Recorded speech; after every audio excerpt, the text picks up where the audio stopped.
Alors la RDC dans une situation beaucoup plus compliquée, à la croisée de chemin. La première vision, première vue de ce qui se passe avec le principe de dialogue amorcé par Kabila et soutenu par UDPS, quelle est la lumière portez-vous sur ça? Bien, je vous remercie d'abord pour la question. Vous voulez savoir mon opinion au sujet du dialogue qui est préconisé par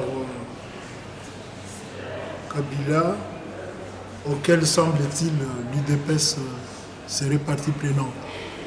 Ce que je peux dire en un premier temps, c'est que ce dialogue est sans objet. Ce dialogue-là est sans objet. Il est sans objet puisque ceux qui veulent le tenir n'ont aucune légitimité. Kabila n'a aucune légitimité, il n'a jamais eu de légitimité au Congo. C'est encore de la manipulation politique pour qu'il puisse poursuivre l'œuvre démoniaque qu'il entreprend dans notre pays. Il a fait 15 ans. En 15 ans, il n'a rien fait, comme ses prédécesseurs. Donc, nous sommes dans un nouveau siècle pour un changement radical. Le changement, c'est avoir au Congo un pouvoir institutionnalisé, pas un pouvoir passionnel, un pouvoir personnel, un pouvoir passionné comme on l'a vécu. Vous parlez de l'UDPS, mais l'UDPS n'existe plus. Les Congolais ont appelé Tshisekedi, ils l'ont appelé Moïse. Les Congolais ont surnommé d'eux-mêmes Etienne Tshisekedi Moïse. Rappelez-vous bibliquement l'historique de Moïse. L'UDPS est dans les déserts. Il attend Josué. Le peuple attend Josué. L'UDPS est dans les déserts. L'UDPS est perdu. C'est terminé l'UDPS. Il faut une nouvelle force politique qui rassemble les enfants du Congo, du nord, du sud, de l'ouest, du centre, de l'est, pour un changement vrai, un changement authentique. Le dialogue, il est hors sujet, il est hors temps, il est hors espace. Voilà ce que je peux dire. Alors, qu'est-ce qu'on en pense maintenant? Le mandat de Kabila se termine le 19 à minuit, précise. Alors, qu'est-ce qu'on fera? Est-ce qu'on part sur le principe d'une transition sur le modèle de deux pays, par exemple la RCA ou le Burkina Faso? Non, le Congo est toujours en transition depuis 1960. On a vu le résultat de la transition. Le Congo va de transition en transition depuis l'assassinat de Lumumba. Donc ce n'est pas aujourd'hui que le Congo est en transition. Non, pas du tout. Le Congo est en transition depuis un demi-siècle. On en a marre. On en a marre du faux. On en a marre du mensonge. On veut le vrai. On veut la vérité. La vérité chrétienne. On parle des États occidentaux. On dit de ces États que leur civilisation est d'essence judéo-chrétienne. Ce sont les valeurs chrétiennes qui ont construit ces États. Alors revenons à ces valeurs-là. Arrêtons les mensonges, arrêtons les vols, arrêtons les pillages, arrêtons les crimes contre l'humanité. Voilà la gouvernance du Congo. Les viols de femmes, les travaux des enfants, le pillage des ressources. Arrêtons cela. Nous sommes au 21e siècle. On arrête avec le 20e siècle. On entre dans une nouvelle dimension. La transition, non. La communauté internationale qui a hérité de cette civilisation judéo-chrétienne, les forces de vertu doivent se mettre ensemble, doivent dire non, puisque la civilisation occidentale est en train de s'effondrer, mais elle ne voit pas, à cause du narcissisme, elle ne voit pas qu'elle est en perdition totale. Donc c'est un réveil de forces altruistes, de forces humanistes qui doivent se réveiller. Au Congo, c'est une plaque tournante de l'économie, le Congo. C'est toutes les ressources naturelles du monde se trouvent au Congo. Dieu les a mis au Congo. Mais Dieu sait pourquoi il a mis ces ressources au Congo. Il a béni les Congolais. Les Congolais souffrent puisque Dieu les a bénis. Donc nous demandons, nous lançons un appel à toutes ces forces démocratiques réelles de se lever pour que l'homme du Congo soit l'égal de tous les autres êtres humains. Donc, nous voulons quoi? Qu'on mette en place un réel processus électoral. Des bureaux avec des représentants de l'ONU dans le bureau électoral du Congo. Des représentants, pas seulement la MONUSCO pour surveiller le pillage des mines. Nous voulons qu'on agisse sur l'essence, pas seulement sur l'existence. Agir sur l'essence, c'est agir sur le niveau spirituel. C'est à ce niveau-là qu'il faut agir. Nous demandons aux décideurs internationaux d'agir sur ce niveau-là. Donc, nous devons avoir un cadre électoral sain. Un cadre électoral sain, un cadre électoral qui ouvre la voie de lumière. Pas encore un titre concocté par Kabila avec ses amis, avec les forces financières internationales. Satan, c'est l'argent. Les démons, c'est l'argent. Donc les forces des Lumières doivent faire les choses pour que la lumière éclaire au Congo aussi. Il y a trop d'obscurité, il y a trop d'obscurantisme.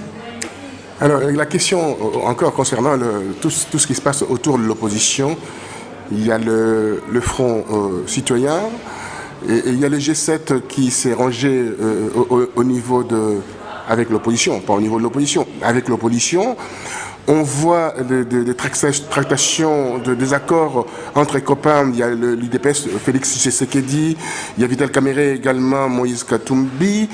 Et pour terminer, on regarde tout cela, on veut aller avec les primaires. Est-ce qu'on ne sait pas mettre la charrue avant le bœuf? Non, c'est encore de l'autoproclamation. On dit qu'il y a tel leader. Le leader, c'est le peuple qui le promouvoit. Le leader, ce n'est pas lui-même qui se donne l'auréole, qu'il est leader et puis il commence à prendre des contacts politiques. Non. Ces gens doivent rentrer au peuple. Tous ces gens que vous venez de citer doivent nous démontrer qu'ils ont une assise populaire. Ils doivent circuler dans le Congo, qu'on voit qu'ils sont porteurs d'une certaine légitimité, entre guillemets. On doit voir ça au départ. Donc, s'ils ne le font pas, c'est encore du faux. C'est encore du faux. Donc, tout le monde aujourd'hui doit rentrer d'abord au peuple. Qu'on voit la force démographique de chacun. Et c'est à partir de là que les gens vont se mettre autour de la table. C'est le peuple qui doit choisir des représentants, même de manière informelle, puisque le Congo, tout est informel. Le pouvoir de Kabila, c'est un pouvoir informel. Tout est un pouvoir, et chez nous, informel. Alors, dans ces cadres informels, voyons la force de chacun par rapport au peuple. Voilà ce que je peux dire à ce niveau-là. Donc, le leader autoproclamé, je n'y crois pas beaucoup. Alors, pour terminer, on voit cette histoire du procès intenté contre la famille Tshisekedi pour quelques problèmes avec les statuts de l'IDPS. Oui. Alors, quelle est la lumière portée par rapport à cela? Bien, là, je donnerai mon avis personnel. Moi, je ne suis pas partie prenante du procès qui est fait à Etienne Tshisekedi. Ce n'est pas que je prends position pour ou contre. Non, j'ai une position différente. Je dis qu'il s'agit d'un problème politique qui doit se régler de manière politique. Tshisekedi, jusqu'à preuve du contraire, a été le leader politique de ce parti-là. Il est contesté au sein de son parti.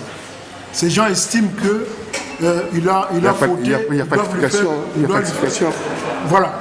Donc ils sont libres, ces gens. Ils sont libres. Donc ce n'est pas à moi de juger leur comportement. Non. Mais moi, je dis, si pour faire face à la situation de Tchétché, je suis le premier concerné. Je suis le noyau même de ce procès-là. C'est l'injustice qui a été faite à mon égard qui a entraîné sur tout cela. Mais moi, je dois me mettre dans la transcendance. Ce qui s'est fait là est totalement libidinal. C'est la chair. Moi, je ne suis plus au niveau de la chair. Je suis au niveau de l'esprit. Et au niveau de l'esprit, je vais mener une lutte de l'esprit, une lutte des raisons.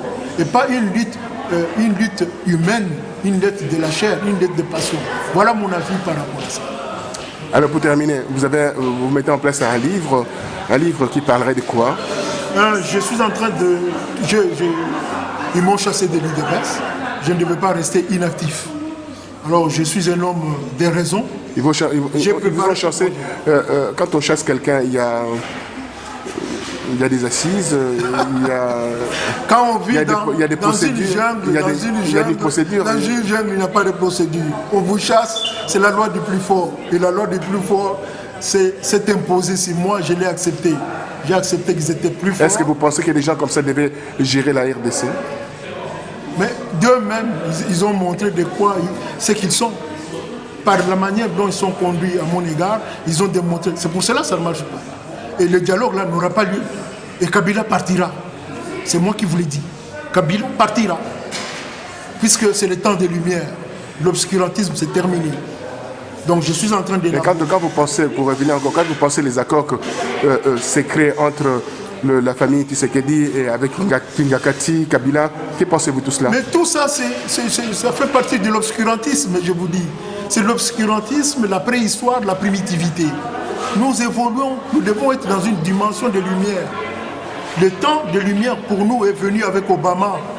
Les gens ne le voient pas. Le temps de lumière pour l'homme noir est venu avec Obama. Et Obama, il a fait beaucoup pour nous. Je ne sais pas si vous le savez. Beaucoup de Congolais ne le savent pas. Mais Obama a signé pour nous l'acte d'indépendance du Congo. Obama a signé un décret qui est l'acte d'indépendance du Congo.